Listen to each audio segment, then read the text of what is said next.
السلام علیکم ورحمۃ اللہ وبرکاتہ۔ ناظرین اکرام، آج ہم بات کرنے والے ہیں کہ مولانا سعد صاحب کا جو سفر میوات میں ہوا تھا، وہاں پر علماء اکرام اور طلباء کے درمیان میں جو خاص اور اہم باتیں ہوئی تھی وہ بھی آپ حضرات کے سامنے پیش کی جا رہی ہیں۔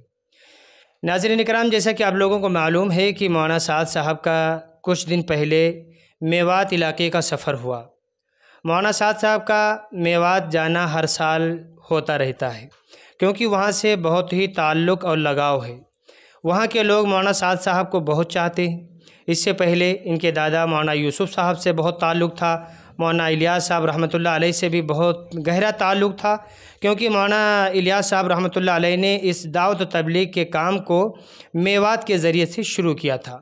وہاں کے لوگوں نے ماشاءاللہ اچھی طریقے سے قربانی بھی دی، ہر لائن ہر طریقے سے قربانی دی، لہٰذا آج آپ دیکھ سکتے ہیں کہ میوات کے اندر میں دعوت و تبلیغ کا کام بہت اچھا کام ہے اور بڑوں کے منشے کے مطابق ہے۔ جیسے بڑوں کی کہنا ہوتا ہے اسی کے مطابق وہاں پر کام بھی ہوتا ہے۔ ناظرین کرام، جو مولانا سعد صاحب اس وقت سفر میں گئے ہوئے تھے، وہاں پر ایک مدرسہ ہے نوح میں، میوات میں ایک بڑا مدرسہ ہے جس کا نام ہے معین السلام۔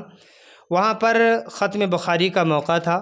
اس موقع پر مولانا سعد صاحب کو بلایا گیا، کے ساتھ میں کچھ اور مرکز کے علماء اکرام بھی ساتھ میں گئے ہوئے تھے۔ مولانا سعد صاحب نے وہاں پر لوگوں کے درمیان میں خطاب کیا اور بخاری شریف کی آخری حدیث پڑھائی۔ اس کے بعد میں جو وہاں کے طلباء تھے جن کی اس سال میں فراغت ہونے والی ہے، ان سے جو ہے ایک درخواست کی اور کہا کہ جن طلباء کا سال نہیں لگا ہے وہ طلباء سال لگا لیں، یعنی فراغت کے بعد میں اب وہ سال لگا لیں۔ جن کا ایک سال لگ چکا ہے فارغ ہونے کے بعد میں، یعنی عالم بننے کے بعد ایک سال لگ چکا ہے، تو وہ دوسرے سال کے لیے اور تیسرے سال کے لیے تیاری کریں۔ ناظرین اکرام، میوات کا یہ مدرسہ بڑا مدرسہ ہے۔ یہاں پر جو ہے ماشاءاللہ بہت اچھی طریقے سے پڑھائی کی جاتی ہے، بچے جو ہے بہت شوق اور جذبے کے ساتھ پڑھتے ہیں۔ مولانا سعد صاحب نے ختم بخاری کے موقع پر ایک اہم بیان دیا، کہا کہ مدارس دینیہ و مکاتب اسلامیہ بقائے اسلام کا واحد ذریعہ ہے، یعنی ان مکتبوں کے ذریعے سے اور ان مدارسوں کے ذریعے سے اسلام کا جو ہے تحفظ، اسلام کے تحفظ ہوتی ہے۔ اسی طریقے سے ناظرین اکرام، مولانا سعد صاحب نے مدارس کے فضائل اور مکاتب کے فضائل، ان تمام چیزوں کے اوپر روشنی ڈالی۔ لہٰذا مدرسوں میں اپنے بچوں کو پڑھانا چاہیے۔ ہمارے بچے جب مدارس میں پڑھیں گے اس وقت عالم بنیں گے۔